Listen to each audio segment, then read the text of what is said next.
আলহামদুলিল্লাহ রাব্বিল আলামিন বিসমিল্লাহি সুবহানাহু ওয়া তাআলা।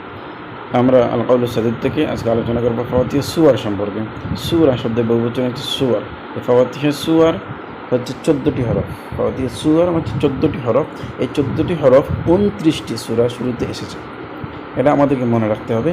এই 14টি হরফ 29টি সূরার শুরুতে এসেছে। যেমন আলিফ লাম মিম, আলিফ লাম রা, ত হা কাফ হা কফ নুন, এই যে এইরকম বিচ্ছিন্ন হরফগুলো এসেছে, এই হরফ 14টি হরফ 29টি সূরার শুরুতে এসেছে। এই 14টি হরফকে একসাথে করলে, একত্রিত করলে উচ্চারণ হয় সুইলহু সাহিরামান কাতাআ, সুইলহু সাহিরান মান কাতাআ। এই যে 14টি হরফ সাদ লাম হা সিন হা ইয়া রা, এই যেগুলোর নাম হচ্ছে ফাওয়াতিহ সুওয়ার। এই 14টি হরফকে দুই ভাগে ভাগ করেছে, 3 হরফি এবং 2 হরফি। 3 হরফি 2 হরফি, মানে হরফগুলো বানান করতে যদি 3টা হরফ লাগে তাহলে সেটা হচ্ছে 3 হরফি। হরফগুলো যদি এই হরফগুলো বানান করতে যদি 3টি হরফ লাগে তাহলে সেটা হচ্ছে কি 3 হরফ ফি বিশিষ্ট। আর যদি হরফ বানান করতে 2টি অক্ষর লাগে তাহলে সেটা হচ্ছে কি 2 হরফি। তাহলে যেমন 3 হরফি হচ্ছে 8টি, কামা আসালিন নাকাস, মানে কাফ মিম আইন সিন লাম। যেমন মিম বানান করতে মিম ইয়াজের মি, আবার মিম। কাফ বানান করতে কাফ আলিফ ফা কাফ। আইন বানান করতে আইন ইয়া নুন আইন। এরকম বানান করতে যদি 3টা হরফ লাগে সেটার নাম হচ্ছে 3 হরফি।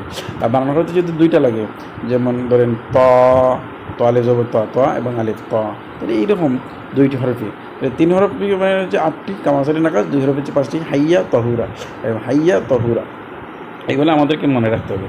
এবং এখানে একটি শব্দ আছে হাওয়া মিমে সাবা, মানে 60টি সূরা শুরুতে হা মিম দ্বারা শুরু হয়েছে। এটাকে হাওয়া মিমে সাবা বলে, হাওয়া মিমে সাবা বলে। এটা আমাদেরকে খেয়াল রাখতে হবে। আর একটা জিনিস আছে আলিফ। আলিফের মধ্যে মদ হয় না, আলিফটাকে হরফের মধ্যে অবস্থিত দ্বারা লেখা হয়, এর জন্য এখানে মদ হয় না, এরকম একটা কথা আছে। এটা আমাদেরকে খেয়াল রাখতে হবে। দেখুন 2 হরফ হচ্ছে ফার্স্টটা হাইয়া তহুরা, হাইয়া তহুরা মানে হাইয়া ত হা রা। এই যেগুলো বানানো করতে 2টা আলিফ জবর রা রা, ত আলিফ জবর ত ত, এই বানানো করতে 2টা লাগে, হরফ লাগে, এর জন্য এটার মধ্যে 2 হরফ। যেভাবে হচ্ছে 60টি হাইয়া তহুরা। হাওয়া মিম সামা আগেই বলে দিয়েছে যে 60টি সূরা শুরুতে, যেমন সূরা মুমিন, সূরা সাজদা, সূরা শুরা, সূরা যুর, সূরা দুখান, সূরা জাসিয়া, সূরা আহকাম। এই 60টি সূরা শুরুতে হা মিম দ্বারা শুরু হয়েছে, এর জন্য এটাকে বলে হাওয়া মিমে সাবা বলে। এখানে খেয়াল করুন 5 হরফি হচ্ছে, 3 হরফি হচ্ছে 8টি এবং 2 হরফি হচ্ছে 5টি, 8 5 13টি, আর একটি হচ্ছে আলিফ। এই হলো মোট 14টি। 14টি হরফের নাম হচ্ছে হরফে ফাওয়াতিহ সুওয়ার। আচ্ছা, এখন তখন ইলতিকাউ সাকিনাইন, 2 সাকিন একত্রিত হওয়া। 2টা সাকিন যদি একত্রিত হয়ে যায় তাহলে আপনি পড়াটা মুশকিল হয়ে যাবে, আপনি উচ্চারণ করবেন কী করে। এমত অবস্থায় পড়ার নিয়ম হচ্ছে 2টা। সূরা আল ইমরানে আলিফ লাম শুরুতে আলিফ লাম মিম আল্লাহ, এখানে 2 সাকিন একত্রিত হয়েছে। এই যে আলিফ লাম মিম আল্লাহ, আল্লাহ শব্দটা আগে কিন্তু সাকিন আছে এবং মিম বলতে সাকিন আছে, 2 সাকিন একত্রিত হয়েছে। এখানে পড়াটা কষ্টকর, কঠিন, এর জন্য এখানে পড়ার নিয়ম হচ্ছে 2টা। যে আসল সাকিনের দিকে লক্ষ্য করলে মদ 3 আলিফ লম্বা করিয়া পড়িতে হইবে, যেমন মদ্দে লাজিম হরফি মুখাফফাফ হবে, যেমন আলিফ লাম মিম আল্লাহ। আসল সাকিনের দিকে আপনি লক্ষ্য করে 3 আলিফ লম্বা করিয়া পড়িতে হবে। আর আল্লাহ শব্দের উপরে জবর দেওয়া হয়েছে কেন? আল্লাহ শব্দ পুর করার জন্য। হিসাবে অস্থায়ী হরকত আমরা জানি জের হয়, অস্থায়ী হরকত জের হবে, বেশিরভাগ ক্ষেত্রে জের হয়। মানে যদি মাঝের অক্ষরের উপরে জবর অথবা পেশ থাকে, 3 হরফ কালিমা যদি 3টা হরফ যদি হয়, মূল অক্ষর যদি 3টা থাকে, মূল অক্ষর 3টার মধ্যে আইন কালিমাতে যদি জবর অথবা জের থাকে তাহলে অস্থায়ী হরকত জের হয়। আর যদি আইন কালিমাতে পেশ থাকে তাহলে অস্থায়ী হরকত কী হবে? পেশ হবে।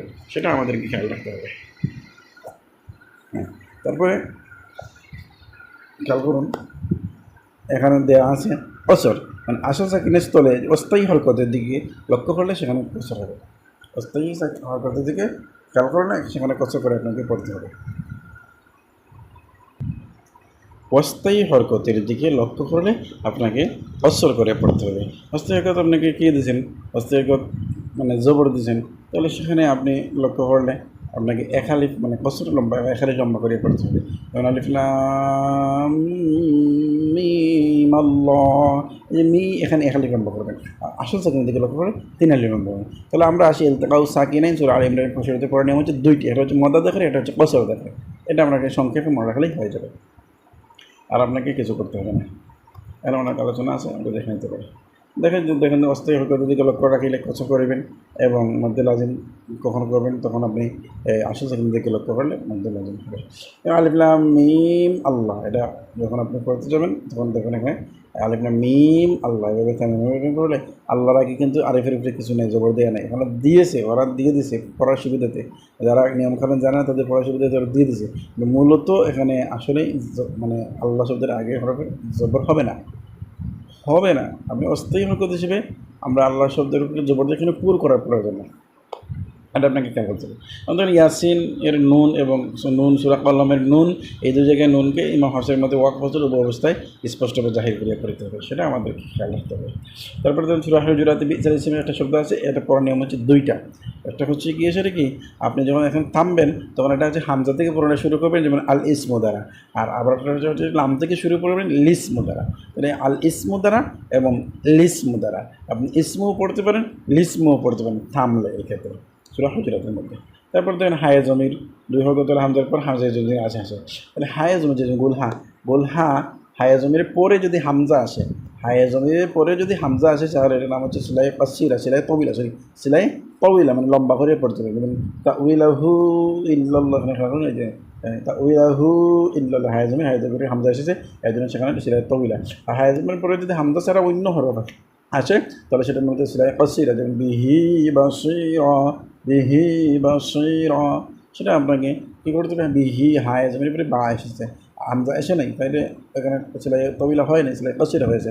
আর যদি হায়ে জমির পরে হামজা এসে থাকে তাহলে সেটা হচ্ছে সেলাই তবিলা। এই জিনিসটা আমাদেরকে মনে রাখতে হবে। এখন বিচ্ছিন্ন কিছু জিনিস আছে, দেখেন ফিহি হুদা, এখানে ফিহি হুদা হায়ে জমির, এখানে ফিহি হুদার মধ্যে মধ্য হবে না, ফিহি হায়ে জমির মানে ইয়া সাকিন, হায়ে জমির আগে ইয়া সাকিন আছে, হায়ে জমির আগে যদি হরফের জন্য তাহরিক হয় তবে হামজার মধ্যে মদ হইবে না। তাহলে এখানে দেখেন ফিহি হুদা, এখানে হায়ে জমির নিচে মদ হওয়ার কথা না, এখানে মদ হওয়ার কথা না, হায়ে জমির নিচে মদ হওয়ার কথা না। কিন্তু সূরা মুহানা, সূরা ফুরকানের মধ্যে ফিহি মুহানা, এখানে মদ হয়, ইমাম হাফসের মধ্যেটার মধ্যে মধ্যে থাকবে। এখানে ইমাম হাফস রহমতুল্লাহ আলাইহি বলছেন মধ্যে থেকে বিচ্ছিন্ন কিছু জিনিস থাকে, ইমাম হাফস রহমতুল্লাহ এখানে মদ করে পড়েছেন, এর জন্য আমরা পড়ি ফিহি মুহানা, কায়দা অনুযায়ী তো এখানে হওয়ার কথা না, কিন্তু বিচ্ছিন্ন কিছু জিনিস থাকে, ব্যতিক্রম কিছু তো এখানে থাকে। আরবরা ইমাম হাফস রহমতুল্লাহ আলাইহি এভাবে পড়েছেন, এর জন্য আমাদেরকে এভাবে করতে হবে। এই বিষয়গুলো আমাদেরকে খেয়াল করতে হবে। তারপর দেখুন কোরআন শরীফে 12টি শব্দ হায়ে সাকিন লেখা হয়েছে, যেমন লামে তাসান্না, ইকিতাদি, ইরজি, ফালকি, কিতাবিয়া, হিসাবিয়া, এই যে মালিয়া, এই যে শব্দগুলো এগুলো হায়ের উপরে কিন্তু সাকিন দেওয়া আছে 12টি শব্দের মধ্যে, এটা আমাদেরকে খেয়াল রাখতে হবে। তারপর ধরুন কোরআন শরীফে 6টি শব্দ ওয়াক করার সময় আর একালিফের মানে 6টা শব্দ ওয়াক করলে এখানে একালি লম্বা করে পড়ে যেতে হবে, ওয়াক না করলে আপনাকে লম্বা করে পড়তে হবে। লাকিন না, যখন আপনি থামবেন সেখানে একালি লম্বা হবে, আর যদি না থামেন তাহলে লাকিন না করে যেতে হবে। সাবিলা কাওয়ারিরা, সাবিলা সালাসিলা, এই যে জনুনা আর রসুলা, এই যে কাওয়ারিরা, যদি আপনি থামেন সেখানে একালি লম্বা হবে, না থামলে কাওয়ারিরা এভাবে আপনাকে পড়ে যেতে হবে, এটা খেয়াল করতে হবে।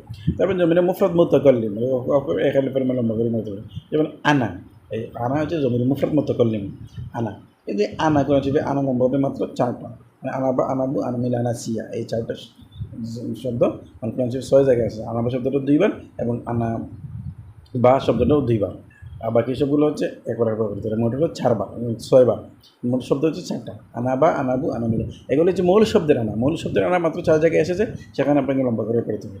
বাকি যত আনা আছে সেগুলো হচ্ছে জমিরের আনা কখনো লম্বা হবে না, আনা আকসারু, আনা বাসারু, আনা আলাম, এগুলো লম্বা হবে না। তারপরে কি এখন সূরা নম্বরের মধ্যে ফামা আতান একটা শব্দ এসেছে, এটা পড়ার নিয়ম হচ্ছে 2টা, নুনকে জেরকে লিখন পদ্ধতি অনুসারে এখানে লম্বা করে পড়তে হবে, ফামা আতানি, এটা যেভাবে আছে এভাবে। আর ওটা হচ্ছে কি ইয়াকে হজব করে নুনকে সাকিন করে, ফামা আতান, ইয়াকে যদি হজব করে মানে ফেলে দিই তাহলে নুনের উপরে যদি সাকিন দিই তাহলে ফামা আতান এইভাবে করবেন। আর ওটা হচ্ছে কি নুনকে জেরকে লিখন পদ্ধতি অনুসারে যেভাবে আছে ওইভাবে ফামা আতানি। আর একটা বিষয় কারণ সূরা রুমের মধ্যে একটা শব্দ আছে দৌড়বিন, এই দৌড়বিন শব্দটা পড়ার নিয়ম হইল, এই শব্দটা 3বার এসেছে, কিন্তু পড়ার নিয়ম হইলে সেখানে আপনি জবর দিয়েও পড়তে পারবেন এবং দদের উপরে পেশ দিয়েও পড়তে পারেন। আল্লাহ খালাকাকুম মিন দৌড়বিন পেশ দিয়ে পড়তে পারবেন, আল্লাহ খালাকাকুম মিন দিরবিন জের দিয়েও পড়তে পারবেন, সেটা জবর দিয়েও পড়তে পারবেন। ইমাম হাফস রহমতুল্লাহ আলাইহি এই শব্দের মধ্যে মানে দোয়াফিন শব্দের মধ্যে দদের উপরে জবর এবং দদের উপরে পেশ দিয়েও পড়া জায়েজ আছে। মিন দোয়াফিনও পড়তে পারবেন আপনি, মিন দোয়াফিনও পড়তে পারবেন। এই বিষয়টা আবারও বলছি যে সূরা রুমের মধ্যে দোয়াফিন শব্দ এসেছে, এইটা পড়ার নিয়ম হচ্ছে দুইটা। দদের উপরে আপনি জবর দিয়েও পড়তে পারবেন, চাইলে দদের উপরে আপনি জের মানে জবর দিয়েও পড়তে পারবেন, চাইলে আপনি দদের উপরে পেশ দিয়েও পড়তে পারবেন। দোয়াদ হরফের উপরে আপনি চাইলে পেশ দিয়ে পড়তে পারবেন, চাইলে জবর দিয়ে পড়তে পারবেন। মিন দোয়াফিন পড়তে পারবেন, মিন দোয়াফিনও চাইলে পড়তে পারবেন।